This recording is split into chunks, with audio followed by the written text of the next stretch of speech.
इस खबर के प्रायोजक हैं Lohia Nagar Mount Carmel High School, Gyansthali High School और LMC कम्युनिकेशन।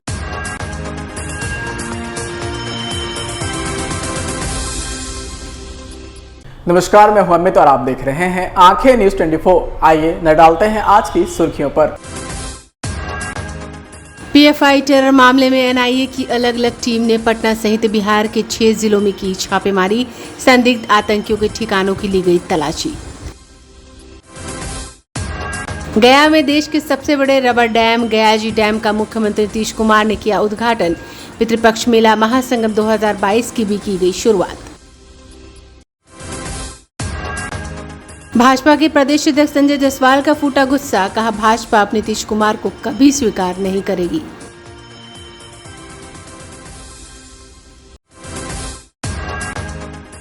प्रसिद्ध गायिका मैथिली ठाकुर ने इंडिगो के कर्मचारी पर दुर्व्यवहार का लगाया आरोप, ट्वीट कर बयां किया अपना दर्द।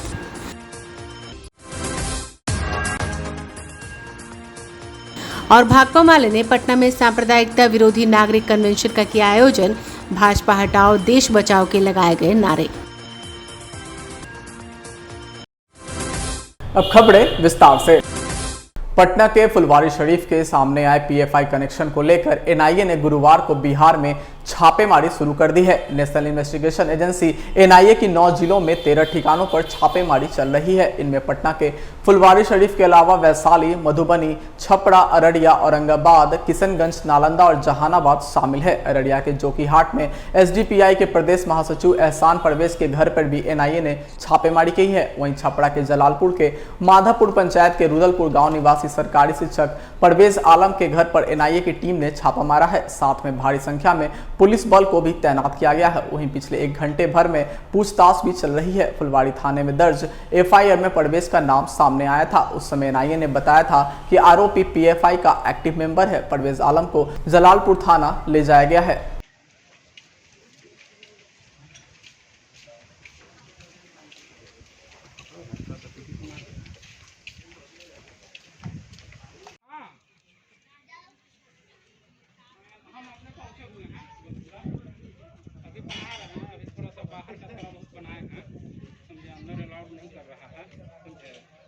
बारह से थोड़ा कुछ बना करके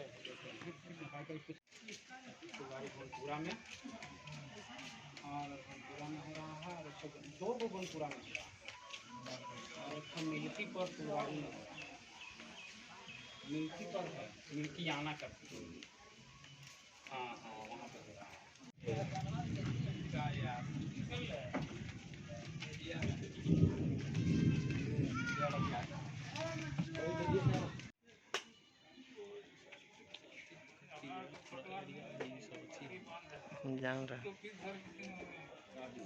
देश के सबसे बड़े इस रबर डैम का निर्माण 312 करोड़ रुपए की लागत से बनकर तैयार हुआ है। वहीं अब इस रबर डैम के बन जाने से फल्गु नदी में 365 दिन पानी रहेगा। देश भर से जो लोग अपने पूर्वजों का पिंडदान करने आते हैं, उन्हें अब दिक्कतों का सामना नहीं करना पड़ेगा। डैम के उद्घाटन के साथ ही मुख्यमंत्री नीतीश कुमार ने सीताकुंड जाने के लिए पुल का भी लोकार्पण किया।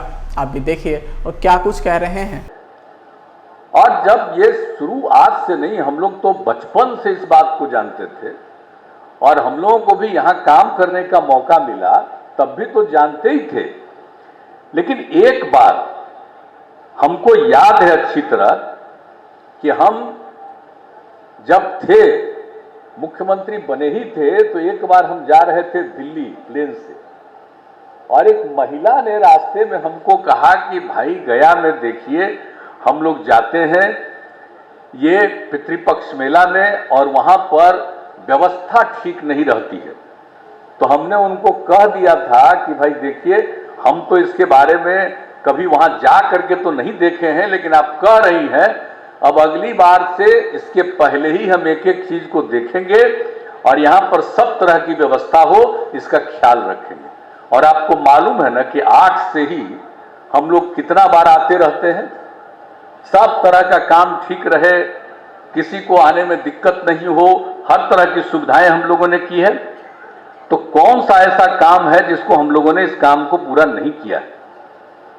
आप समझ लीजिए, ये 15 दिन में जो लोग आते हैं, बहुत बड़ी संख्या में, 6 से 8 लाख लोग आते हैं बाहर से इस 15 दिन के अंदर।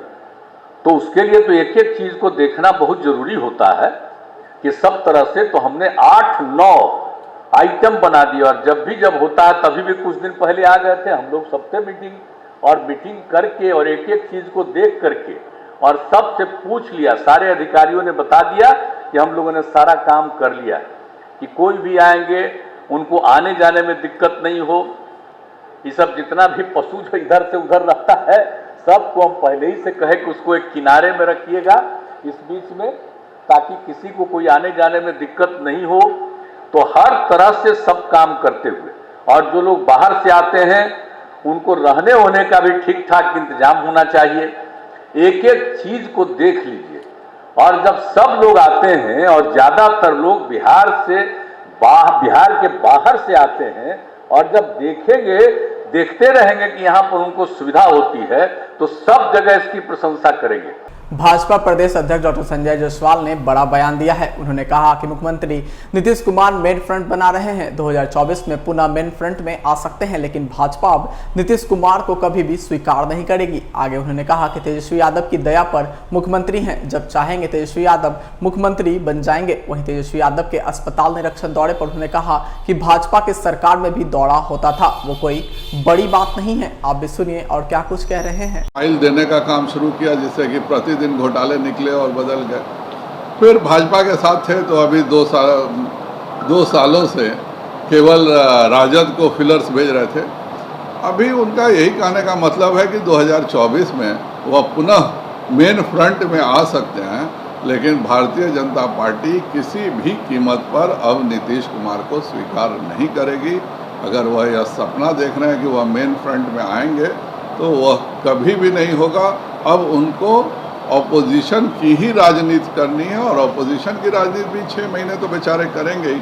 वह तो तेजस्वी जी की दया पर हैं, जब तेजस्वी जी चाहेंगे मुख्यमंत्री बन जाएंगे। सुशील मोदी भाजपा के वरिष्ठ नेता हैं। जब भी नीतीश कुमार या आरजेडी को घेरने की कोशिश करते हैं, ललन सिंह हो या नीतीश कुमार हो, ट्वीट करके सहानुभूति दर्शाते हैं कि अगर हमारे खिलाफ बोलने से भाजपा कुछ दे देती है तो बहुत अच्छी बात है। आखिर क्यों?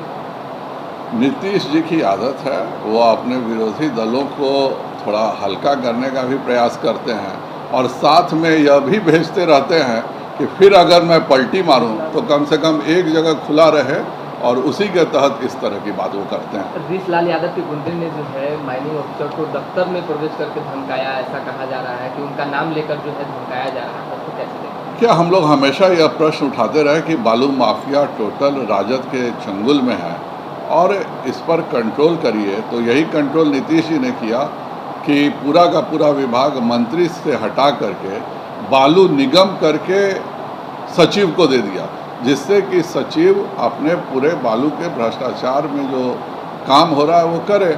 अब जाहिर बात है कि अब भ्रष्टाचार में पहले वो लोग पैसा देते थे जो बालू माफिया थे, अब उनकी सरकार हो गई है तो वो क्यों पैसा देंगे, अब वो धमका के काम चला रहे हैं। इसके पहले जितने बालू माफिया सरकारी अफसरों को पैसा दे के काम करते थे, अब वो लोग सीधे धमका करके अब वो भी पैसा क्यों देंगे। इसीलिए इस तरह की घटनाएं प्रतिदिन घटेंगी। एक अंतिम सवाल सर, उप मुख्यमंत्री जो है पीएमसीएच का दौरा कर रहे हैं, बाकी अस्पतालों का दौरा कर रहे हैं। कहा जा रहा है कि भाजपा के समय में ऐसे दौरा होते तो आज ये तस्वीरें नहीं होती। भाजपा के समय में भी दौरा होता था और स्वास्थ्य मंत्री अगर दौरा कर रहे हैं तो इसमें कोई बुराई नहीं है। जब वह स्वास्थ्य मंत्री है तो उनको दौरा करना ही चाहिए। समाचारों में वक्त हो चुका है एक छोटे से अंतराल का। I am Shalini Singh, principal of Luhianagar Mount Carmel School. Here in our school, we give best education and good environment to our students, where they can learn well. We provide here well-equipped lab, well-equipped, well-stocked library. We have here well-trained teacher also. We have sports playground for cricket, volleyball, football, and also provision for indoor activities. So we have here security system, information and communication technology. So we have all facilities here in our school where students feel comfortable and secure.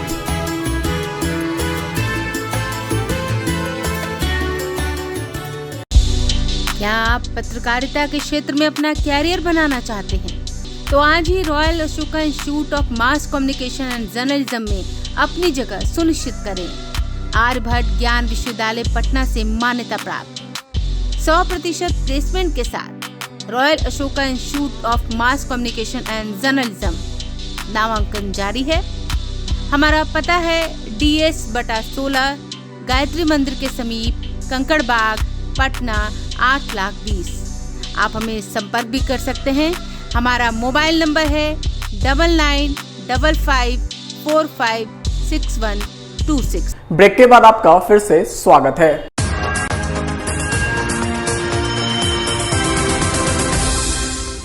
प्रसिद्ध गायिका मैथिली ठाकुर के साथ Indigo के कर्मचारी द्वारा दुर्व्यवहार का मामला सामने आया है। मिली जानकारी के अनुसार दिल्ली एयरपोर्ट पर इंडिगो के स्टाफ ने उनके साथ अभद्रतापूर्ण व्यवहार किया है। दिल्ली से पटना पहुंचने पर मैथिली ठाकुर ने ट्वीट कर अपना दर्द बयां किया है। उन्होंने कहा कि वह इस मामले की शिकायत DGCA से भी करेगी। बताया जा रहा है कि लगेज को लेकर इंडिगो के कर्मचारी मैथिली ठाकुर से गलत ढंग से पेश आए। वहीं मैथिली ने अपने ट्वीट में GS जितेंद्र सिंह के बारे में लिखा है। उन्होंने कहा कि अशिष्ट व्यवहार किया है। मैथिली ने यह भी लिखा कि आज के इस अशिष्ट व्यवहार ने मुझे दुविधा में डाल दिया है कि क्या अब इस एयरलाइन से मुझे यात्रा करनी चाहिए। वहीं मैथिली ने जानकारी देते हुए बताया कि सुबह वह एक निजी कार्यक्रम में भाग लेने दिल्ली से पटना आ रही थी। इसी दौरान दिल्ली एयरपोर्ट पर इंडिगो के कर्मचारी तेजेंद्र सिंह ने उनके साथ दुर्व्यवहार किया। मैथिली का आरोप है कि म्यूजिकल कार्यक्रम में आ रही थी तो लगेज के साथ में था, जिसमें कपड़े और इंस्ट्रूमेंट थे। इसे देखते ही कर्मी ने उन्हें एयरपोर्ट पर रोक दिया। इस दौरान कई लोग उनके साथ सेल्फी लेने लग गए। लोगों ने विमान कर्मी से कहा भी कि ये एक सेलिब्रिटी हैं, इन्हें जाने दीजिए, लेकिन विमान कर्मी ने एक नहीं सुनी और कहा कि सेलिब्रिटी है तो क्या हुआ। मैथिली की मां ने तो इस पूरे घटनाक्रम के दौरान वे असहज और शर्मिंदा महसूस कर रही थी, क्योंकि विमान कर्मी का तरीका बहुत गलत था। उन्हें आधे घंटे तक लगेज के वजन को लेकर टॉर्चर भी किया गया। नमस्कार, आप देख रहे हैं आंखें न्यूज़ 24। मैं हूं आपके साथ अमित। भाकपा माले द्वारा आज पटना के फुलवारी शरीफ में सांप्रदायिकता विरोधी नागरिक कन्वेंशन का आयोजन किया गया। कन्वेंशन को संबोधित करते हुए भाकपा माले के राष्ट्रीय महासचिव दीपांकर भट्टाचार्य ने कहा कि केंद्र सरकार की जन विरोधी नीतियों के कारण देश में महंगाई, बेरोजगारी और भ्रष्टाचार चरम पर है। केंद्र सरकार जनता को ठगने का काम कर रही है। वहीं कन्वेंशन में बड़ी संख्या में माले के कार्यकर्ताओं ने भाग लिया। सुनिए क्या कुछ कह रहे हैं। देश से कहीं, बिहार से भी कहीं भाजपा को और सभी को हटाने की जो आह्वान किया है, उसको लेकर के क्या कुछ कहना चाह रहे हैं? देखिए, इस समय एक तो फुलवारी में बैठ कर के हम लोग सम्मेलन कर रहे हैं। ये जिले का सम्मेलन है और फुलवारी के लोग देख रहे हैं कि किस तरह से भारतीय जनता पार्टी की लगातार साजिश है, कोशिश है फुलवारी को बदनाम करने की। जिस समय ये सम्मेलन हो रहा है वही समय खबर मिल रही है कि NIA का छापा चल रहा है। तो सबसे पहली बात तो हम फुलवारी के लोगों से अपील करेंगे कि फुलवारी के लोगों ने अपनी एकता और संघर्ष के बल पर जिस तरह से इस साजिश का अभी तक मुकाबला किया है, बिल्कुल काबिले तारीफ है। और इस एकता को मजबूत करते हुए हमें इस तरीके के संघी साजिश का मुकाबला करना है। दूसरी बात है कि बिहार ने 9 अगस्त को एक बड़ा बदलाव किया। 9 अगस्त को जब हम भारत छोड़ो आंदोलन के 80 साल पूरे हो रहे थे, अंग्रेज़ों भारत छोड़ो को याद करते हुए हमने RSS भारत छोड़ो, ये सांप्रदायिक फांसीवाद और कंपनी राज भारत छोड़ो, ये जो नारा बिहार से बुलंद हुआ है और भाजपा को सत्ता से बेदखल किया गया है, अब हमें लगता है कि बिहार के अंदर इस बदलाव को और मजबूत करना होगा और इस संदेश को पूरे देश में फैलाना होगा। नीतीश जी अभी दिल्ली के दौरे पर भी गए थे। दिल्ली में भी नीतीश जी से मुलाकात हुई। हमने कहा बिल्कुल इस मुहिम में हम लोग साथ हैं और बिहार में जो सरकार बदली है तो ज़रूर ये देखना होगा कि बिहार में ये जो सरकार है ये बदली हुई सरकार है। नीतीश जी मुख्यमंत्री है, लेकिन भारतीय जनता पार्टी के साथ मिलकर के नीतीश जी जैसे सरकार चला रहे थे, अब सरकार के चलाने के ढंग में बदलाव आना चाहिए। बुलडोजर खत्म होना चाहिए। यहाँ भी नौजवानों पर लाठी नहीं चलनी चाहिए और बिहार के अंदर जो नौजवानों की अपेक्षा है, गरीबों की अपेक्षा है, जो यहाँ के लोगों में सुरक्षा की मांग है, वो लोगों को जो अपनी अपेक्षा ज़रूरत है वो पूरी होनी चाहिए। इसीलिए आज बिहार की भी बात है और देश की भी बात है कि देश के पैमाने पर 2024 बड़ी लड़ाई है और लोग ये कह रहे हैं कि बिहार से जो बात गई ये 24 के चुनाव में इसका परिणाम दिखेगा। आइए एक बार फिर डालते हैं आज की महत्वपूर्ण खबरों पर। PFI टेरर मामले में NIA की अलग अलग टीम ने पटना सहित बिहार के 6 जिलों में की छापेमारी। संदिग्ध आतंकियों के ठिकानों की ली गई तलाशी। गया में देश के सबसे बड़े रबर डैम गयाजी डैम का मुख्यमंत्री नीतीश कुमार ने किया उद्घाटन। पितृपक्ष मेला महासंगम 2022 की भी की गई शुरुआत। भाजपा के प्रदेश अध्यक्ष संजय जायसवाल का फूटा गुस्सा, कहा भाजपा अब नीतीश कुमार को कभी स्वीकार नहीं करेगी।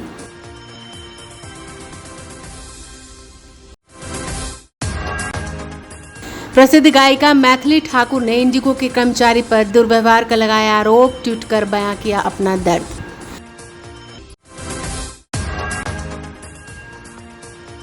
और भाकपा माले ने पटना में सांप्रदायिकता विरोधी नागरिक कन्वेंशन का किया आयोजन। भाजपा हटाओ देश बचाओ के लगाए गए नारे। आज के लिए बस इतना ही। ताज़ा खबरों के लिए देखते रहें आंखें न्यूज़ 24, नजर हर खबर पर। अगर आपने अभी तक हमारे चैनल को लाइक, सब्सक्राइब, शेयर नहीं किया तो जल्द से जल्द हमारे चैनल को सब्सक्राइब करें, वीडियोस को लाइक करना ना भूलें। नमस्कार।